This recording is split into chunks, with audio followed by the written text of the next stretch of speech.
Hey, good afternoon or good morning, depending upon where you are. Hello. Well, Hey, how are you? just I'm okay. I was trying to. Hey, cool. Hey, we've got Ray back here as well. All right. Hi. And a new joiner, I think, Jane. Hey there, Jane. And Alexandra as well. Jane, what brings you along today then? Well, welcome aboard, first of all. I'm working on a project. I have other ideas that I am interested in launching, and I have so I just I don't want to be behind because things are moving so fast. Well, great. Well, welcome aboard. These sessions are always completely open. We never have like a fixed agenda or anything. We do record them and we do publish them on YouTube. Whereabouts are you based then, Jane? I'm based in Washington, D.C. Okay. Well, that's good. So we've Yeah. got you from Washington.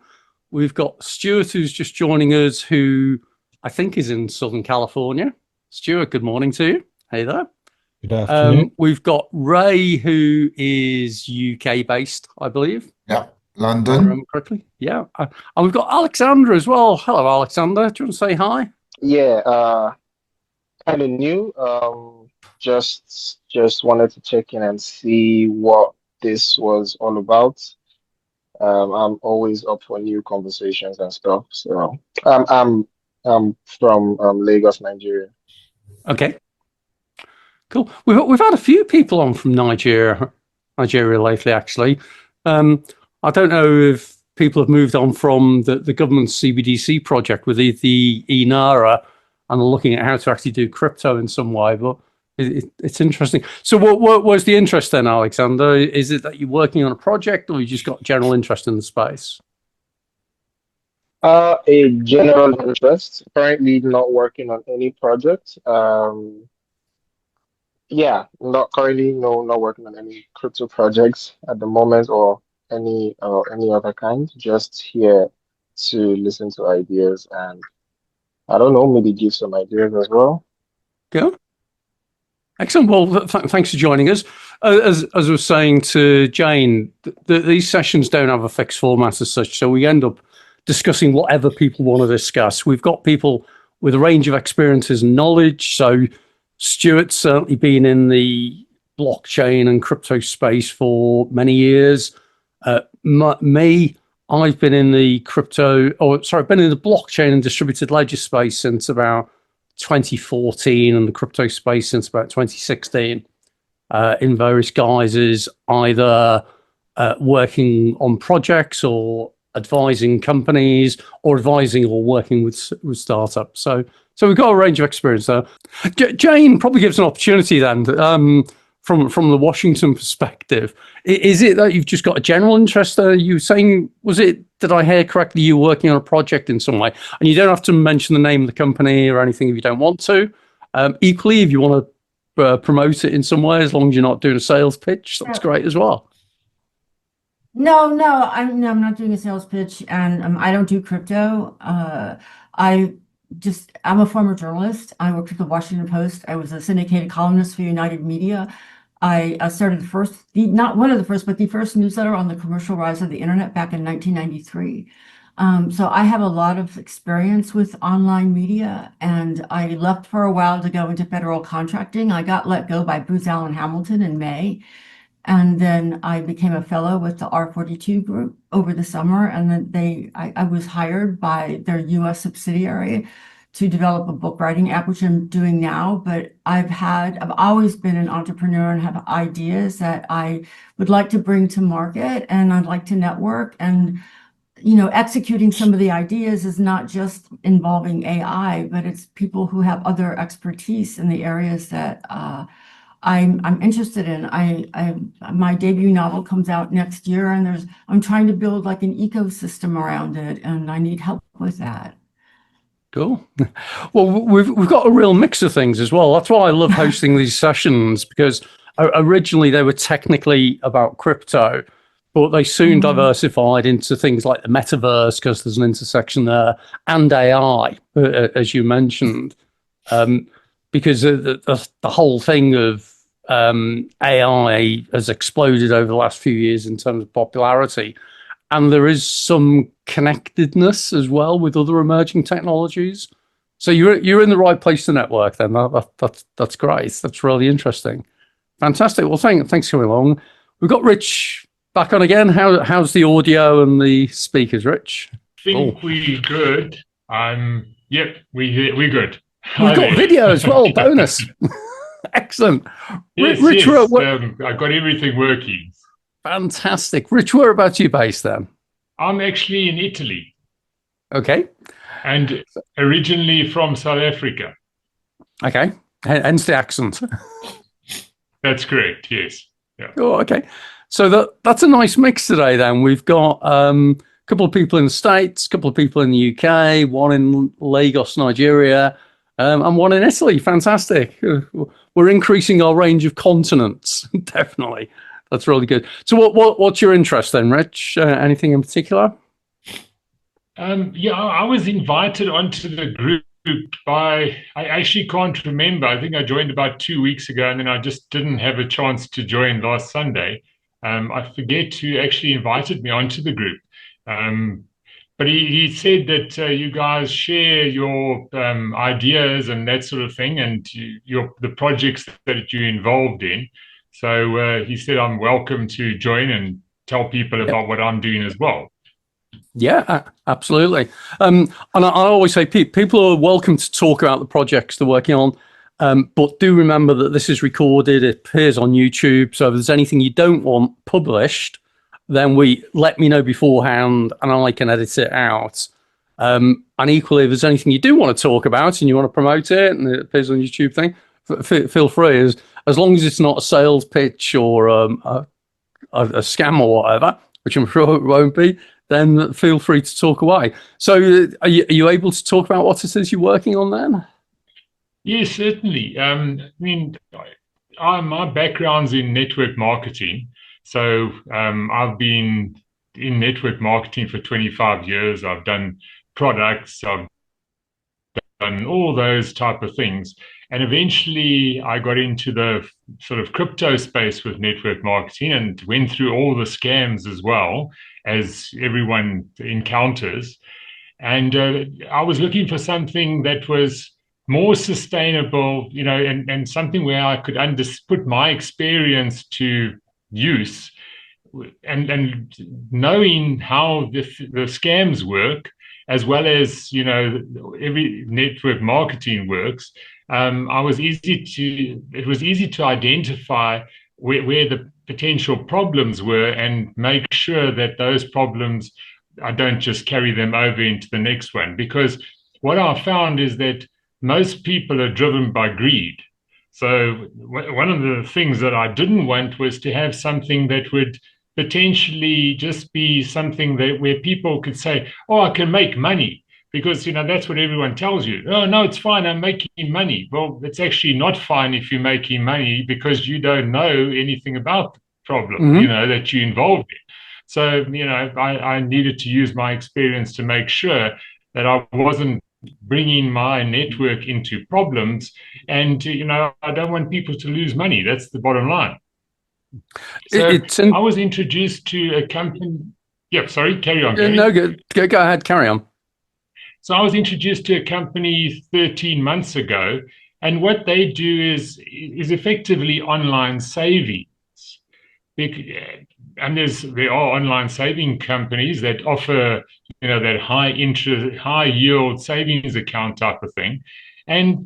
But that didn't really tick the box for me because you don't have control. And, then people would say, oh, but things have to be regulated. Well, I was involved in 3 regulated companies in the past, and regulation isn't something that's going to protect you. They'll protect the rich guys and the banks. That's what regulation's there. It's not to protect you. So the system I found is very simple. So what's really important is you have access to your capital. And then you, just like the blockchain, and this is what I liked about this project, just like the blockchain where everyone verifies everything on it, every time you do a transaction. Well, this company works in a very similar way because you have to withdraw your profits. You can't automatically reinvest them. So you can imagine everyone in the system who's made more than $5 in a week draws his profit. Thereby he confirms the health of the system. And, that's what I really liked about this project. And it makes it sustainable. It also keeps because obviously they have to make money some way or the other, and that's the traders. And normally people who have companies have no idea how to manage asset managers, because asset managers know more about what they do than what you ever will. So they pull the wool over, managers' eyes or people in companies. So you've got to have a system where the traders are managed on a weekly basis, so that you don't have to have humans managing traders who can't be managed. So this system, because they have to make your capital available for you at any time to draw, just like a normal savings account, and then they have to give you profits on a weekly basis, and you have to be able to withdraw those. It keeps the managers in check, those asset managers, because they have to keep short accounts, and and your capital has to be available for you. So in my way of looking at it, it becomes a very sustainable system, because you can, anything can go wrong. If you are with a regulator, for instance, or an audited company, where you're waiting for the audit reports to come out. Well, if the audit reports come out in 3 months' time, that means you're still probably only going to see those reports in 6 months' time. So you've got 6 months of problems potentially. Whereas here, you've eliminated problems on a weekly basis. It's kind of interesting. And I know Ray, who's with us today, he's got strong experience of traditional regulation of regulated markets now. But I was just going to quickly throw in, before going any further on that, it's interesting. One of the biggest scams in crypto is OneCoin. And OneCoin is the biggest crypto scam which didn't involve crypto. And it was all around network marketing, funnily enough, that they promoted this idea that you put money into a scheme, it went on to this something that is better than Bitcoin, but they didn't say what it was, and that you would be able to see, funnily enough, as you're kind of describing in a way, you could see your actual capital increasing each week, except what they actually did was they didn't allow you to withdraw, as you're suggesting you would do. You wouldn't actually be able to withdraw the profits, but you would be reinvesting them each week. And so what they basically gave everybody, I believe, was access to like a web app or whatever, where the numbers basically kept going up and everyone thought, oh, wow, my investment's going up. It's fantastic. And at no point did they try and actually take the money out, because I'm making so much money. It's fantastic.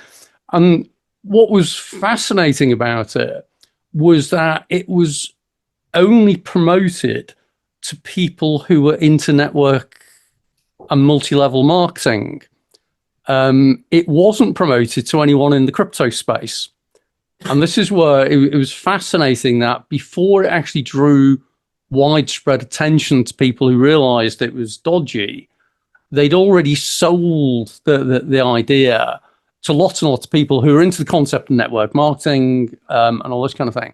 But they hadn't included anyone in crypto, because anyone in crypto could see through it straight away. So this is why I find it fascinating with OneCoin, that it's the biggest ever crypto scam that didn't involve crypto. So, but of course, then the next problem, when if you mention the network marketing thing, is if your deposit that you put in, or any money that you put in, if the person that gets a referral fee on that money, well, then it's automatically seen as a Ponzi. So, and the network marketing things are always about recruiting and always about earning these level bonuses. And you get it, typically you'll get 10% of whatever the person puts in. Mm-hmm. And that's a big red flag. And then, of course, they've got these levels of, you earn on your 10 levels of people who, so if you put in, let's say you put in $100, I get $10, the guy underneath me gets $8, the guy underneath that one, or my upline or whatever, whichever way you want to look at it. But you know what I'm saying is that it's a problem if you get in commission on the money that someone invested, because their capital can never be your product. The product has to be the profit that they make or the service the company delivers. And that was the other thing that I was looking for in this project, because they only pay you on profits that are generated on a weekly basis. So you earn your commission on profits, not on what the person invests up front, for instance. So I'm going to throw in the obvious question here of how does the project make profits? Well, what's it making profits on? So they are trading. So in other words, you'll put your money in. Your money goes in from a Monday to Friday. The brokers will have the money. The traders will then make the profit, and on it profits for a week, because those. I think every time. Sorry, Rich, I think every time you're about to say something particularly interesting, that my ears are pricking up, your internet connection drops out, which is... oh dear, okay. Can you hear me again now? Yeah, you're good on that, okay. But you're saying that the investor always retains full control or full access to the underlying capital? Well, full access, because you can then withdraw your capital whenever you need it. Okay. And it's your full capital. And then your profit, they separated and sent to a third-party payment gateway on a Saturday, and then you can withdraw that whenever you want to. Okay. I'd be interested in looking at that when it's maybe at the point of productionization or whatever, because I presume you were mentioning regulation before. And this is where I was asking the question about whether you maintain control or access to the underlying investment, because that has quite different impacts, doesn't it, on regulation, I think, as to whether you're a custodial service or not, in effect. Well, that's right, yes. That would obviously make a different sort of impact on things, yes. Yeah.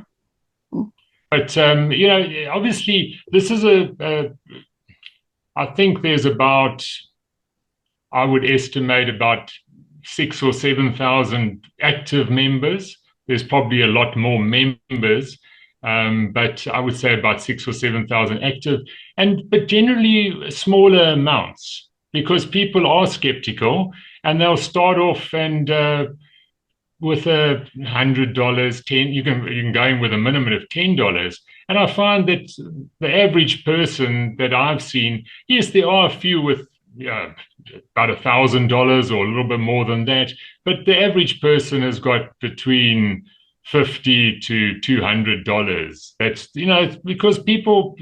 Firstly, it hasn't got those big monthly earnings that the Nigerians look for. Because I've had a few Nigerians contact me and say, "Oh, you got a nice project, yes." Well, no, that's just not enough money, because that's not going to make anyone excited in Nigeria, because the money is just too little. The percentage, they want to earn 20 or 30% a month. They don't want to earn 5. That sort of thing. I'm going to throw that out then, given that Alexander's calling in from Lagos. Have you any thoughts on that, Alexander, in your experience, in terms of investment appetite and the sizes?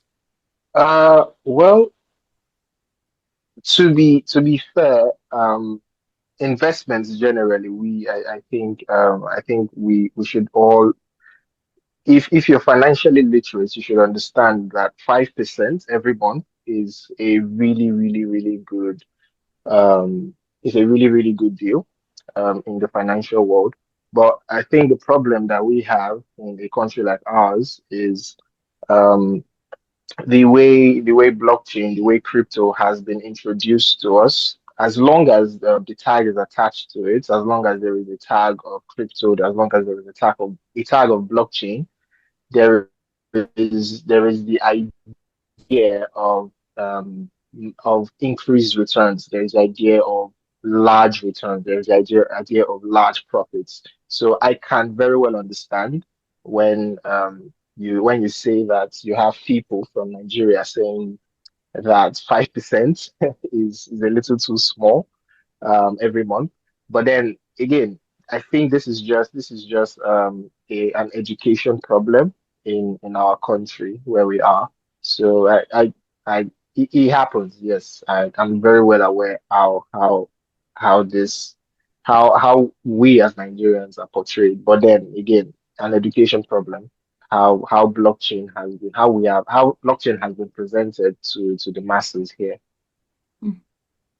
So that's a fair thing, and I do think having been involved in the blockchain space for quite a while, it does keep being waved as a possible solution and a nirvana type thing. That the fact it gives potentially transparency and visibility is potentially really good, as long as it really does show the transparency and it's not, as OneCoin was doing as an example, of effectively dummying it up and making it look as though it was doing stuff that it wasn't. So, well, Richard, maybe in the project's a little bit further along the lines, you can talk us through it a little bit more, and we'd be interested to hear how it goes on. But great to hear what you're talking about so far and sharing. That's great. Thank you.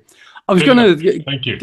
I was going to keep the conversation flowing rather than just talking about the one thing really at the moment, because we've obviously got people on a mixture of new and old. And I just want to throw it open to everybody really to begin with. Has anyone got anything that they've come along with today with a desire to get an answer to? You know, it's maybe I've heard something and I'd like it explained, or I'm working on something and I don't understand something. Throw it out. Because I know, Ray, for example, I think you're behaving like a sponge at the moment. I think it's fair, soaking it all up, which is great. Yeah, my position is traditional finance, ex-trader, moved into regulatory risk, and then over time became a chief risk officer. But I bridged the gap because I was hired to be a chief risk officer in a digital world. And for want of a better excuse, the funding in the company is lacking. So I'm moving on, and I see it as a time where crypto winter is out the window. Digital is everywhere. The blockchain's established.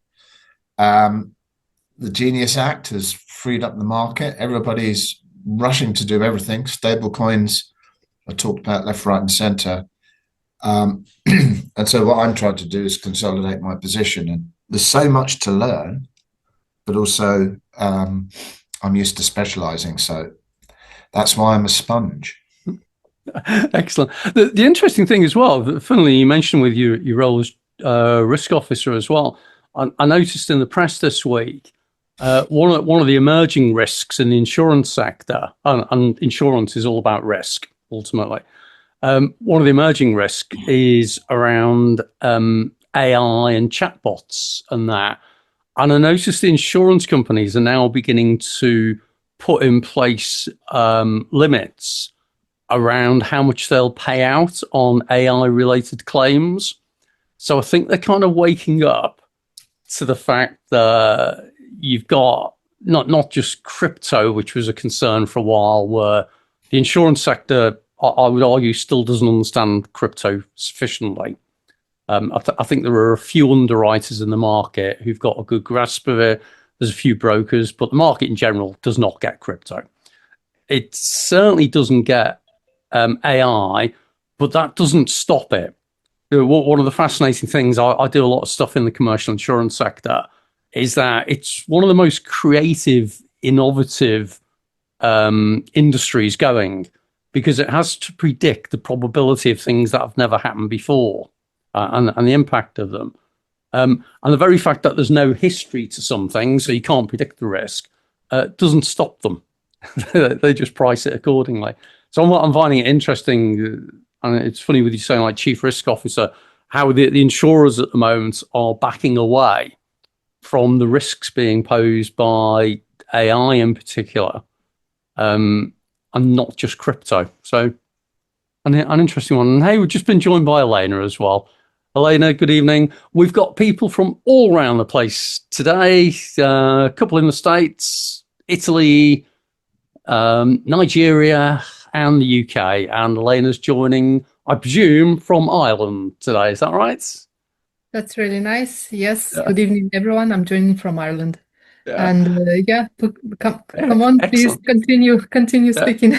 Yeah, and the novel thing about this week as well as having some new people and some old people, is that we've got JT who's on, and JT's not said a single word so far, and that's I quite impressive because JT's always got some news about what's going on in the markets in some way, and JT always waits until the last possible minute and then says, "Oh, have you heard about?"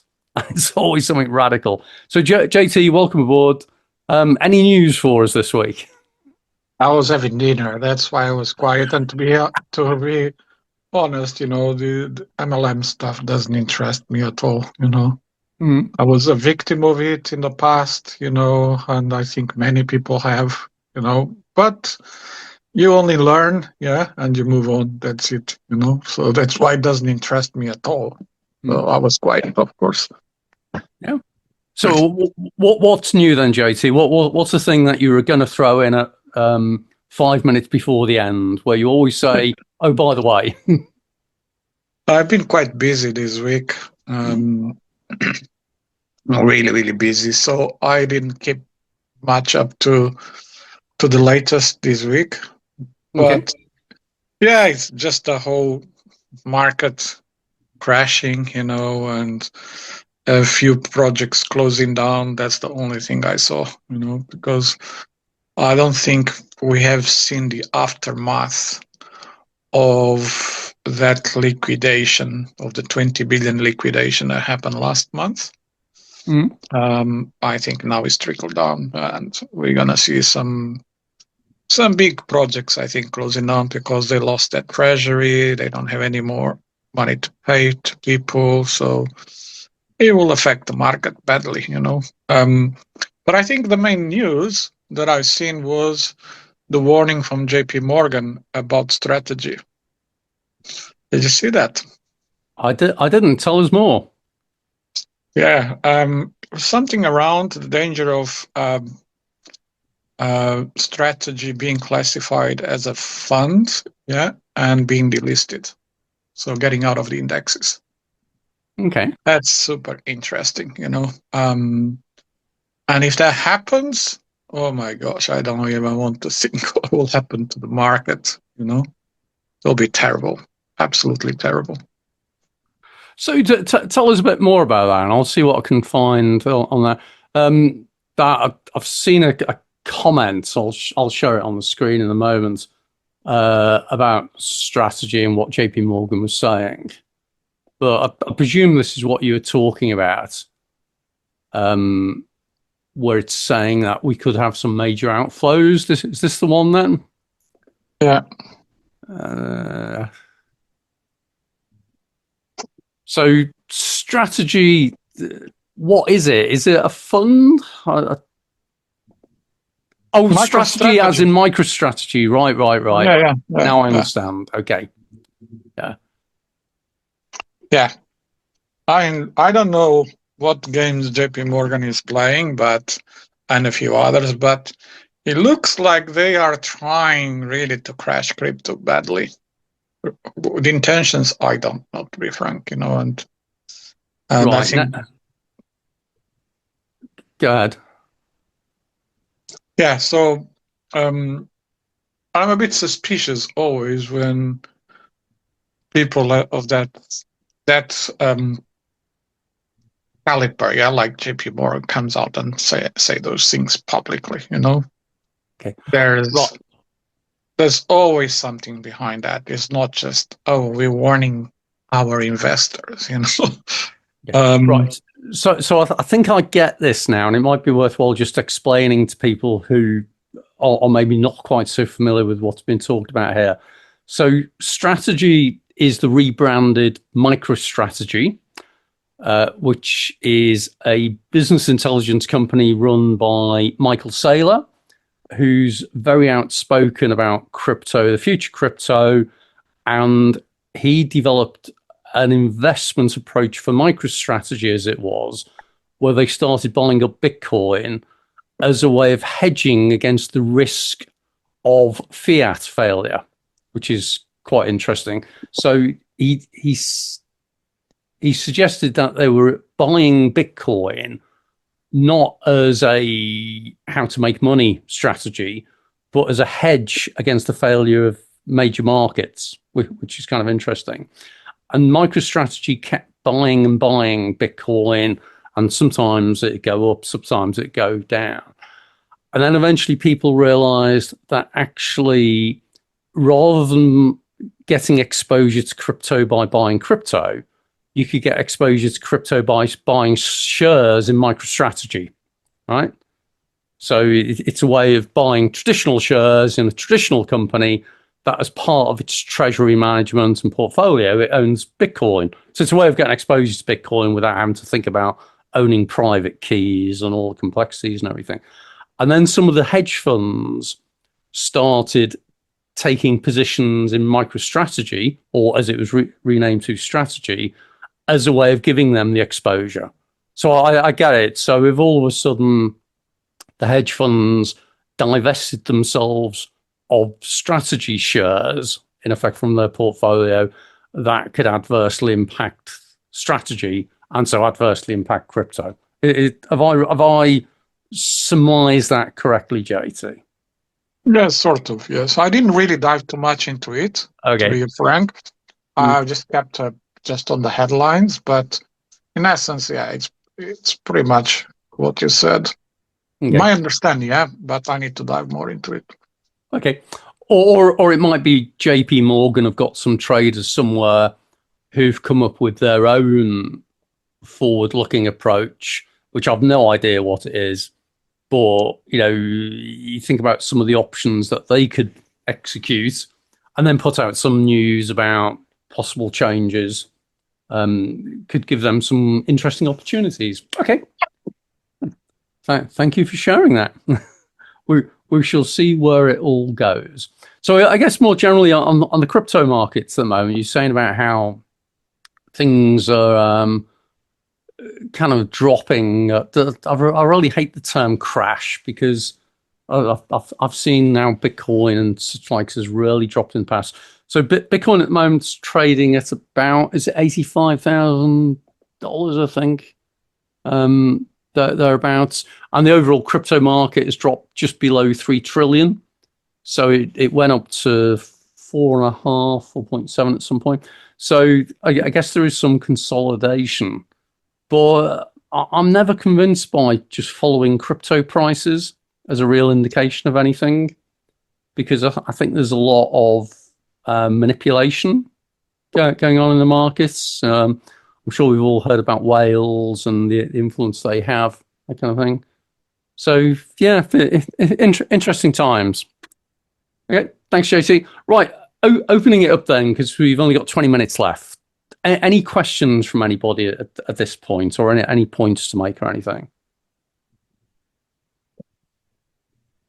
It always goes quiet at that point. Stuart, you're staying very quiet this evening or this morning for you. Anything happening? I'm just absorbing everything here.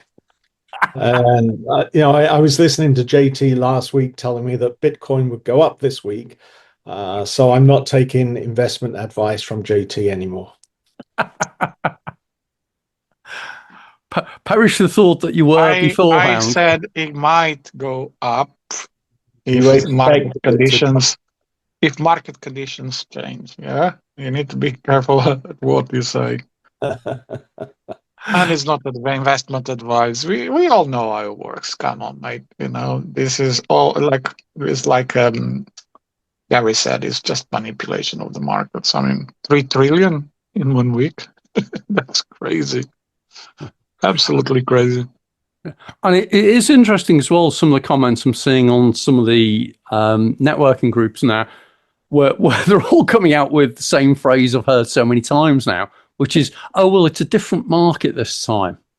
Which is like, yeah, it's a different market this time, just like it was a different market last time and so on.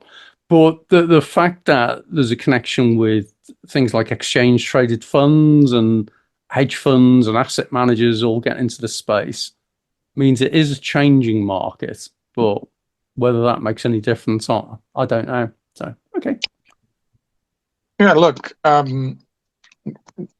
if you look at history, since 2021, and I've been saying this since 2021 to everyone, it's very simple to see how the market is being manipulated. Okay, select the top 20 coins. Yeah, I kept saying this. You know what I'm gonna say? Select the top 20 coins, remove the stable coins, and put those 20 screens side by side on several monitors. Yeah, you will see it has exactly the same pattern in all of them. Yeah, that means that there are bots that are buying and selling, liquidating, so they are manipulating the market. Yeah, because mathematically it's impossible that 20 listed cryptocurrencies have the same people buying and selling, and it keeps the same profile. It's just literally impossible. Yeah.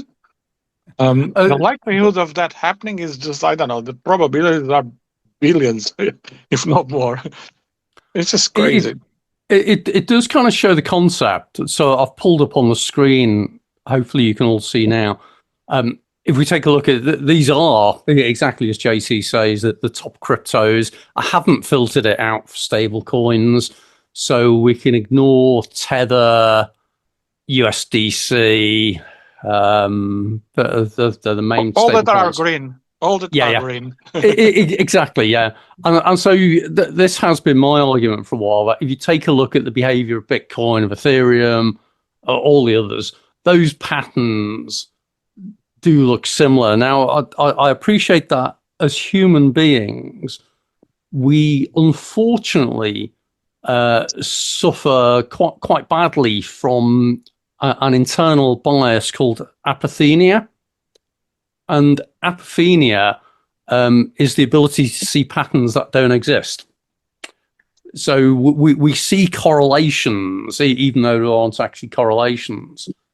But when you do look at those charts, it does look pretty close that when Bitcoin goes up, the others go up, and so on. And you're right, the price of Bitcoin, which is a fixed circulation or fixed ultimate supply or cryptocurrency that is open to everyone on a public blockchain in there, should not exhibit necessarily the same performance as something like XRP, which is, I think it's an unrestricted market capitalization and on a private chain and so on. So it's quite different. Just like Zcash, which is a privacy coin, Ethereum, which has got all sorts of small contracts on it, that they should all behave differently. A little bit like how British pounds against US dollars, against euros, against I'll give you an easier example. An easy example is look at the stock market. And then you understand, okay? Because stock market, when people invest in stocks, there are fundamentals that they look. So people are going to invest more, the type of investor that Warren Buffett is, invest in a specific type of stocks, He's not going to spread across the top 50, across the top 20 or 30. That's not how people invest. So, of course, the profile looks very different from the top 50 stocks on the stock market because one could argue there is not such massive manipulation, but there are funds that spread across 10, 20. Yeah, that always happens. But I'm going to quickly throw in before I hand over to Stuart, though, that if you take a look at certain markets, so the NASDAQ, NYSE, or whatever, you do tend to find that when the market's going up, it's the old, or is it a leaking ship still rises on a rising tide type thing? That when the market's going up, everything goes up. But Stuart, you're about to add something, I think. Yeah, I was going to say that you've got to look at the tokenomics of a lot of these people and what it's based on, because you'll see if you read their tokenomics carefully enough, they do follow the US dollar. They do tend to follow certain currencies and certain things. So there's no surprise there. There really is no surprise. The money comes in. We're going towards the end of the year. People are squaring their positions. Capital's leaving the market a little bit. Taking profits, nothing really. special. It's the corrections. The corrections are called taking profits because this one, you need to understand. A lot of these funds, they use money from wealthy people, funds, whatever, other funds. So their contracts with them is, give me your $1 billion you have, and at the end of 1 year, I'll give you 1 billion plus 5%, 10%, whatever is the agreement. So guess what they do when their agreements are running out? They need to sell and take the profit, so they pay back, they make money and go for the next cycle. Yeah. So this repeats constantly, and that's how markets really are today. So this shift for cryptocurrencies is because it's much faster, and that's why the HFT funds, they actually make serious amount of money in crypto by running all of these bots. Now, when stocks go to 24/7, that's going to be very interesting to see what's going to happen. It's going to happen the same thing. I'm going to throw in a quick thing as well, and people may agree or disagree with this. That the other thing with the crypto market is that it's generally a closed loop system, in that there's not a constantly new flow of new money coming in. It does seem to be a lot of it is a recycling of it, where people are either holding Bitcoin or Ethereum or Solana or Cardano, and that they exit it into stable coins when they want to, and then they use it to buy back into the main cryptos and that. We're not seeing a constant inflow of new money, I don't think, apart from the hedge funds and that, who are taking out positions in order to back up their ETFs and that. I don't know. A lot of money, for example, when you look at stock market, there's like 5 or 6 stocks that you look that are completely different profiles than others. So, for example, you need to compare NVIDIA to Bitcoin. NVIDIA shot up to the roof in this past year. The profile is completely different from all the other stocks. Other stocks didn't follow the same profile. So that's because people are investing more in AI this year than any other technologies, for example. I'm talking about NASDAQ. So, yes, you are right in what you're saying, but there is, because the stock market is not 24/7, and it's not high frequency, there is less tendency for being manipulated, and the type of investors are very different. They have a specific profile and things that they look ahead. So, for example, the news this week was Warren Buffett bought a significant stake. I don't know if it was 1.5 or 5. I think it was $5 billion. Google. So he bought a position on Google this week, and people are thinking, why? So he always knows something, So this is what I'm saying. People they are kind of insiders in the financial world, So certain people spot things or know things that we all don't know. And again, this is allegedly, okay? I cannot say that this really happens. It's all allegedly, everything that we talk here. But you can see certain patterns of how people invest and where, In crypto, people invest based on what? Do you understand me? There's no fundamentals.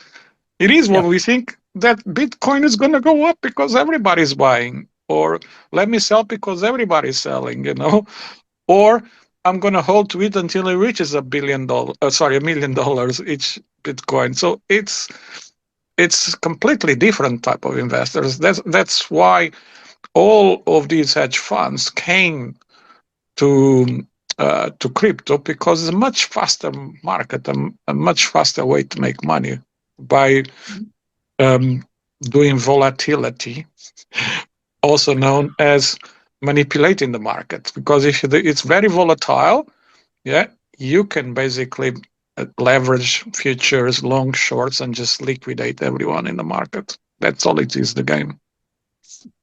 It is interesting. This is why I keep finding it quite amusing when you get people who are new to this space but are from traditional financial investment markets and that, and they assume that crypto works the same.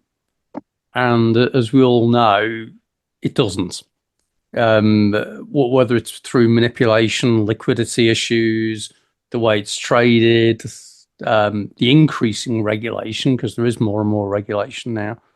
But you're right that a lot of it is bot trading, but then that's no different to traditional stocks and shares, and that were a lot of that is bot trading. But yeah, it's an interesting thing. So this week as well, Zcash has been pumping for the past 2-3 weeks. Price has gone really crazy, Zcash. And then this week as well, the Winklevoss brothers came out and say, hey, we are going to do something with Zcash. Yeah. They've announced, I can't remember what it was.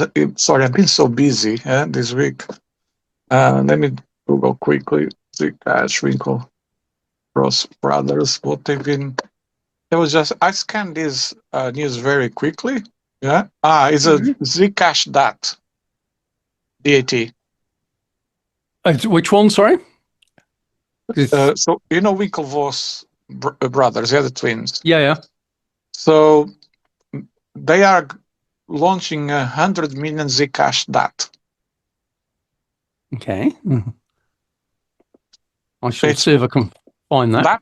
That's the thing of this year, or for the past one and a half year really. And a lot of people have been creating these digital asset treasuries, and then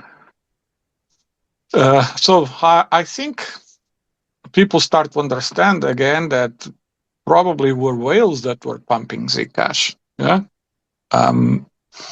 It didn't make much sense, because what can you do with Zcash? There's not much you can do at all. It's like Bitcoin. Actually, Zcash is a fork of Bitcoin, with a few bolts here and there, to make it quite good. So, actually, it's not bad, Zcash, to be frank, but there's nothing around it. It's just like Bitcoin. That's it, So the way I tend to describe it, and it may be wrong, is that Zcash is kind of Bitcoin with improved privacy. Privacy, yeah. Correct. Which doesn't necessarily mean it's a privacy coin, although it's generally considered as that. I think there have been some concerns expressed about whether it's truly private. But yeah, okay. Oh, something to watch out for. And I guess coming back to the original markets as well, though, you mentioned NVIDIA.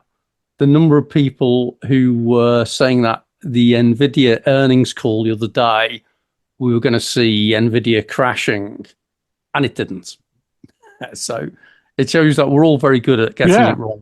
Yeah. Yes. I mean, it was everyone talking about, this is gonna reverse, but I actually don't know. Didn't even have a look what happened to the stock, to be frank. Yeah, I guess it's a little bit like there was the famous quote, wasn't there?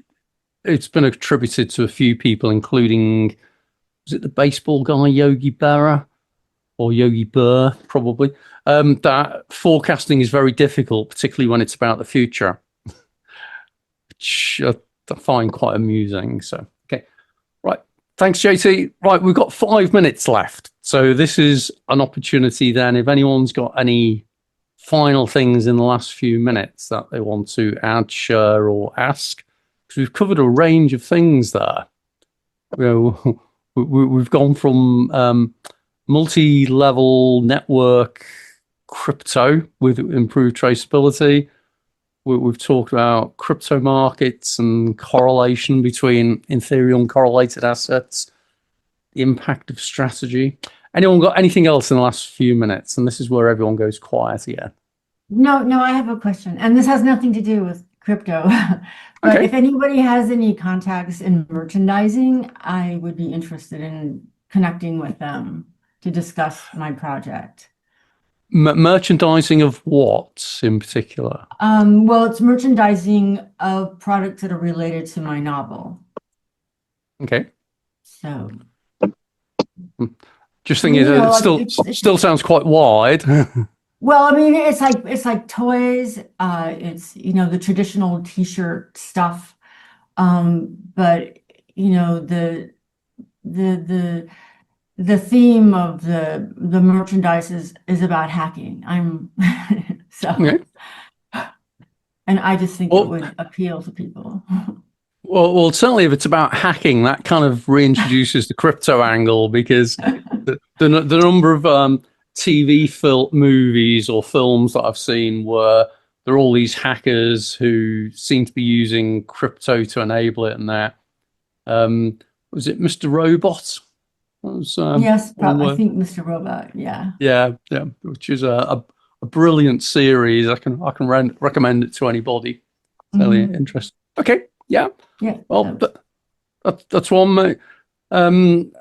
So how would people reach out to you if they've got those kind of connections then, Jane? So I could put my email in the chat, or is that how would you like? Would that work? Or do you have a website or any way of connecting or anything? So I do have a website. It's in alpha right now. I'm building it on Replit. And you know, I could give the URL for that, but it doesn't really have, it has, there is a page that does allow you to enter your email address. Well, so what I'd suggest then is maybe when you go out in a state where it's accessible in some way, pop back on, because a lot of people actually watch the recordings of this session afterwards. And it's a great way of, you can just mention the website there and include it on that. Yeah. No problem with that then, Joan. Okay, if nobody's got anything else then, aside from that, we will close off the day, and I'll thank everyone for joining in. Thanks for the contributions. As always, probably a wider range of topics than you'd expect when you think you're joining just a crypto call or a blockchain call or and everything. But that's the fascinating thing about this space.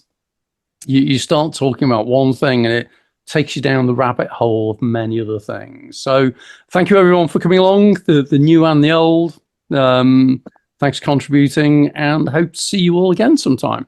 Have a great day.